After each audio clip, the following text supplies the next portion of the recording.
জীবননগরে ভৈরব নদীতে গোসল করতে গিয়ে দুই শিশুর মর্মান্তিক মৃত্যু। চুয়াডাঙ্গার জীবননগরে গোসল করার সময় ভৈরব নদীতে ডুবে দুই শিশুর মর্মান্তিক মৃত্যু হয়েছে। রোববার ৩ আগস্ট সকাল 11:30টার দিকে উপজেলার মুক্তারপুর গ্রামে এ ঘটনা ঘটে।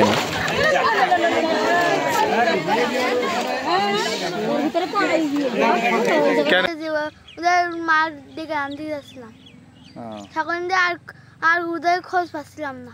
আচ্ছা, তারপরে দেখছি ওখানে বুড়বুড়ি উঠছে।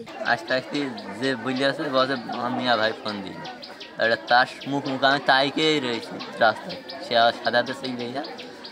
আমার সাথে যারা কাজ করছিল তারা সাথে হাতে চলে এলাম, এসে আমার সাথে যেই বুঝলেছে আমি হতে থাকবো না। টাকা হারায় না, আপাতত তোমার টাকা এখানেই ভালো থাকুক। আব্বুকে নিয়ে এসো, তোমারও একটা অ্যাকাউন্ট খুলে দেবো। আমারও? হ্যাঁ, সাউথ ইস্ট ব্যাংকে সবার অ্যাকাউন্ট খোলা যায়।